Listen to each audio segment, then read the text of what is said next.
je mets le code. Ensuite, je mets le contact et j'appuie sur le bouton rouge.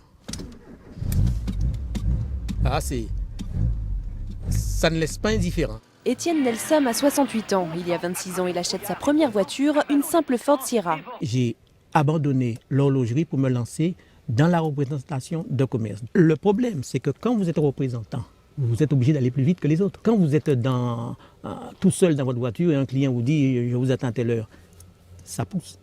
Alors donc, je me suis rendu compte il va falloir que cette voiture soit performante, beaucoup plus performante. C'est là qu'une drôle d'histoire commence. Elle n'avait rien, elle était tout à fait ordinaire. C'était au début, ça? C'était au début. Et c'est après ça que je me suis mis à vraiment travailler là-dessus.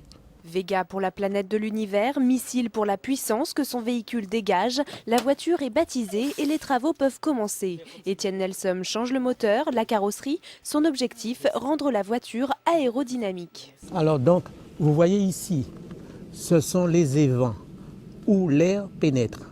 Vous voyez, il y en a 1, 2, 3, 4, 5, 10 et tous les autres petits qui sont à côté. Il y a beaucoup moins d'air qui sort que ce qui rentre. Le peu qui sort sont compressés et ça vous donne une poussée dans le sens de la marche. Nous avons les béquets, ce qu'on appelle les béquets.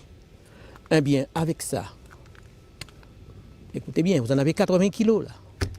Ça ne paraît pas, hein? Pour se passionner, la Vega Missile est unique. 25 litres au 100, 935 chevaux et à 380, vous n'êtes pas encore à la moitié de l'accélération. Donc, qui veut dire, c'est quelque chose à ne pas mettre entre toutes les mains. Parce qu'avec Vega Missile, vous êtes satellisé, vous êtes dans un autre monde, vous êtes sur une autre galaxie. Mais le fan de tuning la manipule avec précaution. À partir de 380, j'ai commencé à comprendre que s'il y a un roue qui explose, s'il y a la moindre chose, c'est une allée sans retour. Si j'ai beaucoup de chance, on trouvera peut-être une dent plantée dans le bitume, c'est tout. Espérons qu'il n'aille pas trop vite. En attendant, le père de la Vega Missile cherche un sponsor. Il est également prêt à exposer son bijou dans des salons. Cette fois, ils sont partis, les fous du volant.